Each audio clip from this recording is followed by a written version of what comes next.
ये कहानी उस बुधवार के सुबह की है जब दलाल स्ट्रीट के शांत, चमचमाते और वातानुकूलित कमरों में अचानक एक अदृश्य, बेकाबू और खौफनाक तूफान दाखिल हो गया। एक ऐसा तूफान जिसकी आहट किसी को नहीं थी, लेकिन इसकी तबाही का दायरा इतना बड़ा था कि इसने चंद मिनटों में देश के लाखों निवेशकों की रातों की नींद उड़ा दी।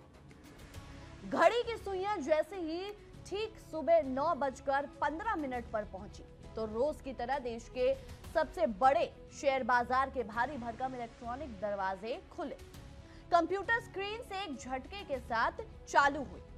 चारों तरफ कीबोर्ड की तेज टिक टिक गूंजने लगी और हजारों लाखों निवेशक अपनी सुबह की चाय और कॉफी की चुस्कियों के साथ स्क्रीन पर नजरें गड़ाकर बैठ गए कि मुनाफे की कोई अच्छी, हरी और सकारात्मक शुरुआत देख सके। हर किसी के मन में उम्मीद थी कि आज का दिन उनके पोर्टफोलियो के लिए एक नई ऊंचाई लेकर आएगा। लेकिन अगले ही पल कुछ ऐसा हुआ जिसने वहां की मौजूद हर एक अनुभवी शख्स, बड़े ब्रोकर और छोटे ट्रेडर के चेहरे का रंग पूरी तरह उड़ा दिया। स्क्रीन पर चमकने वाले हरे रंग के खुशहाल और मुनाफे वाले आंकड़े पलक झपकते ही गायब होने लगे और उनकी जगह एक गहरे लाल रंग के निशान छपने लगे, जो मंदी और भारी बिकवाली का साफ संकेत था। दलाल स्ट्रीट पर हर तरफ एक ही घबराहट भरी आवाज, चीख पुकार और फुसफुसाहट गूंजने लगी कि बाजार बहुत बुरी तरह से बिखर रहा है और बिकवाली का ऐसा अनियंत्रित दौर शुरू हो चुका है जिसे रोक पाना किसी के बस में नहीं। शुरुआती महज 5 मिनट का समय ऐसा था मानो ताश का कोई बेहद आलीशान, विशाल और मजबूत दिखने वाला महल ऊपर से नीचे तक भरभरा कर ढह रहा हो। बॉम्बे स्टॉक एक्सचेंज का दिग्गज और 30 प्रमुख स्थापित शेयरों वाला सेंसेक्स अपने पिछले स्तर लगभग 77,000 की तुलना में भारी कमजोरी के साथ खुला और 550 अंकों का जो है आपको पता है बड़ा गोता लगाकर सीधे लगभग 70 के स्तर पर आ गया। उसे इस कदर गहरी खाई में गिरते देखकर नेशनल स्टॉक एक्सचेंज का प्रमुख सूचकांक निफ्टी भी खुद को संभाल नहीं पाया और 24,390 के अपने पिछले स्तर के मुकाबले खुलते ही 150 अंकों की भारी गिरावट के साथ 24,279 के स्तर पर आके अटक गया। दोस्तों, दलालों के कमरों में अफरा तफरी का माहौल था। कंप्यूटर के सामने बैठे लोगों के माथे पर पसीना साफ देखा जा सकता था। फोन की घंटियां लगातार बज रही थी और देश भर के निवेशक हैरान परेशान होकर अपने सलाहकारों से एक ही सवाल पूछ रहे थे कि भैया आखिर रातों रात दुनिया में ऐसा क्या भौगोलिक और राजनीतिक संकट आ गया कि कल तक मजबूती से बंद होने वाला हमारा अपना बाजार आज सुबह खुलते ही इस कदर धड़ाम से नीचे गिर गया। इस भयानक तबाही, चौतरफा मंदी और निवेशकों के बीच फैले इस गहरे खौफ के पीछे छिपी पूरी कहानी को समझने के लिए हमें मुंबई के दलाल स्ट्रीट से हजारों मील दूर मिडिल ईस्ट के उस संकरे, अशांत और रणनीतिक समंदर की तरफ चलना होगा जिसे दुनिया स्ट्रेट ऑफ हॉर्मुज यानी हॉर्मुज जल डमरू मध्य के नाम से जानती। दोस्तों, इस पूरी कहानी का असली विलन कोई खराब घरेलू आर्थिक आंकड़ा, सरकार की कोई नई नीति, टैक्स का कोई नया नियम या किसी बड़ी कंपनी का खराब त्रैमासिक नतीजा नहीं था, बल्कि दुनिया के भूगोल का एक बहुत ही छोटा सा हिस्सा जो पूरी दुनिया की अर्थव्यवस्था की धड़कन को नियंत्रित करता है। ईरान और ओमान के बीच स्थित हॉर्मुज स्ट्रेट समंदर का एक ऐसा संकरा समुद्री रास्ता जहां से पूरी दुनिया की फैक्ट्रियों, गाड़ियों, ट्रेनों और हवाई जहाजों को चलाने के लिए जरूरी कच्चे तेल का करीब 20% हिस्सा हर रोज गुजरता है। इसका सीधा सा मतलब यह है कि दुनिया का हर 5वां तेल टैंकर इसी संकरे रास्ते की लहरों से अपने आप को चीरते हुए अपनी मंजिल तक पहुंचता है। इसीलिए वैश्विक अर्थशास्त्री इस पूरी दुनिया की आर्थिक व्यवस्था की सबसे मुख्य शहरग कहते हैं। अगर इस शहरग पर जरा सा भी दबाव पड़े तो पूरी दुनिया की रफ्तार जो है वो थम सकती है, रुक सकती है। मंगलवार की रात आपको बताएं, मंगलवार की रात तक इस बेहद महत्वपूर्ण अंतर्राष्ट्रीय रास्ते पर सब कुछ सामान्य और शांत चल रहा था। विशालकाय व्यापारिक जहाज अपनी धुन में आगे बढ़ रहे थे, लेकिन आधी रात के सन्नाटे को चीरते हुई कुछ घातक मिसाइलें अचानक आसमान में चमकी और समंदर में गिरकर तबाही मचाने लगी। ईरान की सेना ने एक बड़ा अप्रत्याशित और आक्रामक रुख अपनाते हुए इस रास्ते से शांतिपूर्वक गुजर रहे 3 विशाल कमर्शियल यानी व्यापारिक जहाजों को अपना निशाना बनाया और उन पर ताबड़तोड़ मिसाइल हमले कर दिए। अब समुद्र की लहरों पर देखते ही देखते आग की ऊंची लपटें उठने लगी। महज जहाजों के डेक पर जो है वो भयानक विस्फोटक होने लगे। आसमान काले धुएं के गुबार से भर गया और अंतर्राष्ट्रीय समुद्री व्यापार में हड़कंप मच गया। जहाजों के कप्तानों ने तुरंत आपातकालीन संदेश हवा में तैरते हुए वॉशिंगटन और अन्य वैश्विक कमानों तक भेजे कि वो जो है खतरे में फंस चुके हैं। ये खबर जैसे ही सुपरफास्ट रफ्तार से 7 समंदर पार अमेरिका की राजधानी वॉशिंगटन में व्हाइट हाउस और पेंटागन के वॉर रूम तक पहुंची तो वहां की जो सैन्य और रणनीतिक कमान में भी खलबली जो है वो मच गई। अब दोस्तों, अमेरिका इस तरह की खुली सैन्य चुनौती और अंतर्राष्ट्रीय व्यापारिक रास्तों पर हमले को चुपचाप देखने या बर्दाश्त करने वालों में से बिल्कुल नहीं, क्योंकि इससे उसके अपने वैश्विक और आर्थिक हित भी है जो है सीधे तौर पर जुड़े हुए। बहुत आम सी बात है ये। जैसे ही अमेरिकी राष्ट्रपति को इस मिसाइल हमले की पूरी और सटीक खुफिया रिपोर्ट सौंपी गई, अमेरिकी नौसेना और खाड़ी क्षेत्र में मौजूद वायुसेना को तुरंत और बेहद कड़े पलटवार का हुक्म जारी कर दिया गया। कुछ ही घंटों के भीतर अमेरिकी लड़ाकू विमानों और नौसैनिक युद्धपोतों ने हॉर्मुज स्ट्रेट के आसपास मौजूद जो ईरानी सैन्य ठिकाने हैं, रडार स्टेशंस हैं और मिसाइल लॉन्च पैड्स हैं, उन पर भीषण बमबारी करके मिसाइल स्ट्राइक करके जो है हमला शुरू कर दिया। अब जो हॉर्मुज स्ट्रेट कुछ घंटों पहले तक दुनिया के जो शांतिपूर्ण व्यापार का सबसे बड़ा और व्यस्त जरिया बना हुआ था, वो देखते ही देखते दुनिया की 2 बड़ी ताकतों के बीच एक बेहद खौफनाक और अनियंत्रित युद्ध का खुला मैदान बन चुका था। समंदर में बारूद सुलग रहा था, मिसाइलें दोनों तरफ से गरज रही थी और इस भयंकर सैन्य टकराव की तपिश और गूंज सुबह होते होते दुनिया भर के वित्तीय और शेयर बाजारों के कंप्यूटरों तक पहुंच गए। बाजार की अपनी एक अनोखी, रहस्यमयी और बेहद आपको पता है संवेदनशील दुनिया होती है, जहां एक पुराना और आटक्य नियम काम करता है कि डर हमेशा मुनाफे की उम्मीद से कहीं ज्यादा तेजी से फैलता है। जब भारत के लोग सुबह सोकर भी नहीं उठे थे, अपने घरों में आराम से चाय पीते हुए अखबार का इंतजार कर रहे थे, तब जापान और साउथ कोरिया जैसे सुदूर पूर्वी देशों के बाजारों में बुधवार के नए कारोबारी दिन की शुरुआत हो चुकी थी। अब जैसे ही टोक्यो और सियोल के बड़े निवेशकों और संस्थागत फंड प्रबंधकों को अमेरिका और ईरान के बीच छिड़ी इस सीधी जंग में हॉर्मुज स्ट्रेट में हुए भीषण धमाकों की भनक लगी, वहां की ट्रेडिंग फ्लोर्स पर हाहाकार मच गया।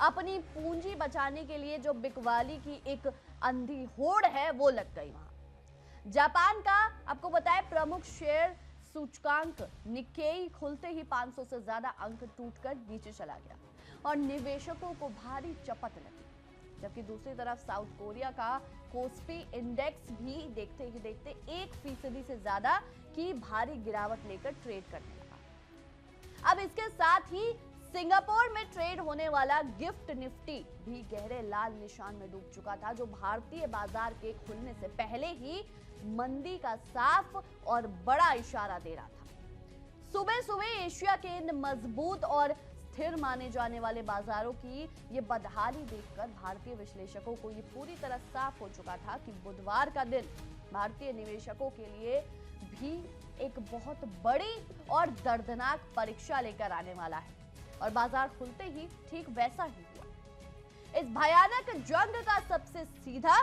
तत्काल और घातक प्रहार हुआ अंतर्राष्ट्रीय बाजार में कच्चे तेल की कीमतों पर, जिसने पूरी कहानी का रुख ही बदल दिया। अब आपको पता है, जैसे ही हॉर्मुज स्ट्रेट में कमर्शियल जहाजों पर मिसाइलें चली, और अमेरिका ने अपना आक्रामक पलटवार किया। तेल के वैश्विक जो सप्लायर्स, सट्टेबाजों और बड़े ट्रेडर्स के बीच जो है अफरा तफरी मच गई। हर किसी के मन में ये खौफ बैठ गया कि अगर ये युद्ध लंबा खिंच गया और ईरान ने संकरे रास्ते को हमेशा के लिए माइन बिछाकर या सैन्य बल से ब्लॉक कर दिया, तो पूरी दुनिया के में जो कच्चे तेल की सप्लाई है वो ठप हो जाएगी और एक बहुत बड़ा वैश्विक ऊर्जा संकट खड़ा हो जाएगा। इसी वास्तविक डर का नतीजा ये हुआ कि अंतर्राष्ट्रीय बेंचमार्क ब्रेंट क्रूड ऑयल की कीमत में अचानक 3% से ज्यादा का एक भयंकर उफान आया और देखते ही देखते $70 प्रति बैरल के पार निकल गया। इसके साथ ही अमेरिकी तेल मानक यानी WTI क्रूड भी तेजी से छलांग लगाते हुए $72 प्रति बैरल के पार पहुंच गया। तेल की कीमतों में अचानक आई इस तेजी ने दोस्तों पूरी दुनिया की अर्थव्यवस्थाओं के सामने जो है एक बड़ा संकट खड़ा कर दिया। 7 समंदर पार तेल की कीमतों में लगी इस आग का भारतीय शेयर बाजार से बहुत गहरा, पुराना और सीधा संबंध है। क्यों? क्योंकि भारत अपनी कुल जरूरत का 80% से ज्यादा कच्चा तेल दूसरे देशों से आयात करता है। जब भी अंतर्राष्ट्रीय बाजार में कच्चा तेल महंगा होता है ना, भारत का विदेशी मुद्रा भंडार तेजी से घटता है और आयात बिल भारी भरकम हो जाता है, जिससे देश के भीतर पेट्रोल और डीजल के दाम बढ़ने का सीधा खतरा पैदा होता है। जब देश में ईंधन महंगा होता है दोस्तों, तो माल ढुलाई की लागत जो है वो बढ़ जाती है और इसके चलते क्या होता है? इसके चलते फल, सब्जी, अनाज से लेकर कार और इलेक्ट्रॉनिक सामान तक हर छोटी बड़ी चीज का दाम जो है वो बढ़ने लगता है। सीधे शब्दों में कहें तो तेल की कीमतों में लगी इस आग ने दुनिया और भारत के सामने महंगाई के उस पुराने और खतरनाक भूत को दोबारा लाकर खड़ा कर दिया है, जिससे दुनिया भर के केंद्रीय बैंक और शेयर बाजार सबसे ज्यादा नफरत करते हैं और डरते हैं। क्योंकि भाई महंगाई बढ़ते ही ब्याज दरों में बढ़ोतरी का खतरा जो है वो बढ़ जाता है, जो बाजार के विकास की रफ्तार को धीमा कर देता है। जब बाजार में महंगाई बढ़ने का ऐसा पैनिक और वैश्विक अस्थिरता का माहौल बनता है, तो बड़े से बड़े महारथी, दिग्गज, शेयर और ब्लू चिप कंपनियां भी खुद को इस सुनामी से बचा नहीं पाती। दोस्तों, बुधवार की इस सुबह बिकवाली का ऐसा जबरदस्त और चौतरफा तूफान आया कि देश के सबसे बड़ी और आर्थिक रूप से बेहद मजबूत कंपनियों के शेयर भी जो है वो ताश के पत्तों की तरह एक एक करके बिखरने लगे और नीचे गिरने लगे। घरों के रंगने, पेंट बनाने वाली देश की सबसे बड़ी कंपनी एशियन पेंट्स का शेयर देखते ही देखते 2.40% तक टूट गया, क्योंकि पेंट बनाने की औद्योगिक प्रक्रिया में कच्चे तेल के डेरिवेटिव्स और पेट्रोकेमिकल्स का भारी इस्तेमाल होता है और तेल महंगा होने का सीधा मतलब था कंपनी की लागत का आसमान छूना और उसका शुद्ध मुनाफा जो है वो घट जाना। इसी तरह आसमान में उड़ने वाले देश की सबसे बड़ी और लोकप्रिय एयरलाइंस कंपनी इंडिगो का शेयर जो है वो आपको बताया 2.50% नीचे आ गिरा, क्योंकि हवाई जहाज का ईंधन यानी ATF महंगा होने का डर निवेशकों के दिलों पर हावी हो चुका था और एयरलाइंस के लिए ईंधन ही सबसे बड़ा खर्चा होता है। इस मंदी की मार से देश की सबसे मूल्यवान और रिफाइनिंग सेक्टर की दिग्गज कंपनी रिलायंस का शेयर भी खुद को बचा नहीं पाया और वो भी इस चौतरफा दबाव को झेलते हुए 2.10% फिसल गया। इन महादिग्गजों के साथ ही कंज्यूमर लोन देने वाली बड़ी कंपनी बजाज फाइनेंस का शेयर भी 1.70%, सिगरेट से लेकर होटल कारोबार से जुड़ी दिग्गज कंपनी ITC का शेयर 1.60% और ऑटो सेक्टर की बड़ी कंपनी महिंद्रा एंड महिंद्रा का शेयर भी 1.50% की मंदी के साथ इस तूफान में लगातार नीचे की तरफ गोता लगा रहे थे। इन बड़ी कंपनियों के गिरने का मतलब था कि बाजार के मुख्य स्तंभ जो है वो कमजोर हो चुके हैं। बड़ी कंपनियों के अलावा मिड कैप और स्मॉल कैप यानी मझोली और छोटी कंपनियों की हालत तो और भी ज्यादा नाजुक और पतली थी। जहां लिक्विडिटी कम होने से शेयर तेजी से गिरते हैं, सरकारी तेल मार्केटिंग कंपनी हिंदुस्तान पेट्रोलियम यानी HPCL का शेयर 3.60% तक टूट गया, क्योंकि अंतर्राष्ट्रीय बाजार में कच्चा तेल महंगा होना इन कंपनियों के रिटेल मार्जिन पर सीधे चोट पहुंचाती है और उन्हें हर लीटर तेल बेचने पर घाटा होने लगता है। वहीं कमर्शियल गाड़ियां, बस, भारी ट्रक बनाने वाली बड़ी कंपनी अशोक लेलैंड का शेयर भी 2.60% तक नीचे फिसल गया, क्योंकि निवेशकों को डर था कि ईंधन महंगा होने से लोग नए ट्रक खरीदना कम कर देंगे, जिससे ऑटो सेक्टर की बिक्री प्रभावित होगी, वो भी बुरी तरह। अब अगर हम छोटे शेयरों यानी स्मॉल कैप की सूची पर नजर डालें तो वहां भी मायूसी का माहौल था। सरकारी कंस्ट्रक्शन और इंफ्रास्ट्रक्चर कंपनी NBCC का शेयर 2.20% और PNB हाउसिंग फाइनेंस का शेयर भी 2.10% की भारी कमजोरी के साथ ट्रेड करते हुए नीचे नजर आया। इस चौतरफा बिकवाली और पैनिक ने भारतीय निवेशकों के अरबों रुपए कुछ ही घंटों के कारोबार में पूरी तरह से साफ कर दिए और हर तरफ लाल स्क्रीन का सन्नाटा पसर गया। दोस्तों, बुधवार की ये पूरी दर्दनाक दास्तान हमें ये बड़ा रणनीतिक और आर्थिक सबक देती है कि आज की इस पूरी इंटरनेट, तकनीक और व्यापार से आपस में जुड़ी हुई विश्वकृत दुनिया में कोई भी बाजार अकेला, स्वतंत्र या पूरी तरह से सुरक्षित नहीं है। मिडिल ईस्ट के एक संकरे, दूर दराज के समुद्री रास्ते पर चलने वाली मिसाइलें और वहां भड़कने वाला युद्ध, उस भड़कने वाले युद्ध की आग पल भर में आपके हाथ में मौजूद मोबाइल स्क्रीन पर ट्रेडिंग ऐप के निवेश पोर्टफोलियो को लाल रंग में तब्दील कर सकती है और आपकी मेहनत की कमाई को प्रभावित कर सकती है। अब इस पूरी कहानी का अगला मोड़ क्या होगा, इस पर दुनिया भर के बड़े फंड प्रबंधकों, निवेशकों, नीति निर्माताओं और अर्थशास्त्रियों की पैनी नजर टिकी हुई है। क्या अमेरिका और ईरान इस भयंकर सैन्य तनाव को समय रहते कूटनीतिक बातचीत, संयुक्त राष्ट्रों के दखल और अंतर्राष्ट्रीय दबाव के जरिए शांत कर लें, या फिर ये सैन्य टकराव आने वाले दिनों में एक नया, बड़ा, अनियंत्रित और भयानक रूप अख्तियार करेगा, जो पूरे वैश्विक व्यापार को अपनी चपेट में ले लेगा। अगर दोनों ही देश अपनी प्रतिष्ठा की लड़ाई में पीछे हटने को तैयार नहीं हुए तो ये हॉर्मुज़ संकट और गहराएगा और आने वाले दिनों में कच्चे तेल की कीमतें 80 से $90 के भी पार जा सकती है, जो भारतीय अर्थव्यवस्था, हमारे चालू खाता घाटे और हमारे घरेलू शेयर बाजार के लिए एक बहुत बड़ा, बहुत गहरा और असहनीय झटका साबित होगा। इसके विपरीत अगर इतिहास की तरह इस बार भी अंतर्राष्ट्रीय कूटनीति समय रहते सफल रही और शांति का कोई बचा रास्ता निकल गया, तो बाजार इस झटके का एक बुरा सपना मानकर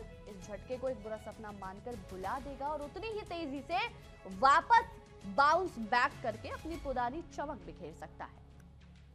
तो दोस्तों, यदि ऐसा होता है तो कंपनियों के शेयर फिर से हरे निशान में लौटेंगे और निवेशकों के चेहरे पर खोई हुई मुस्कान वापस आ जाएगी। इस महायुद्ध, तेल के खतरनाक खेल और शेयर बाजार के इस अनिश्चित उतार चढ़ाव में आखिरकार जीत किसकी होगी, कौन सा देश पीछे हटेगा और आम निवेशकों का पैसा कब तक सुरक्षित हो पाएगा, ये तो आने वाला वक्त और हॉर्मुज़ की लहरों पर निकलने वाले फैसले ही तय करेंगे।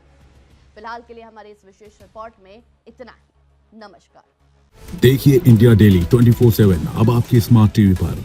इंडिया डेली मौजूद है सभी डिजिटल प्लेटफॉर्म पर लाइव और लगातार। इंडिया डेली 24/7 हर दिन राष्ट्र को समर्पित।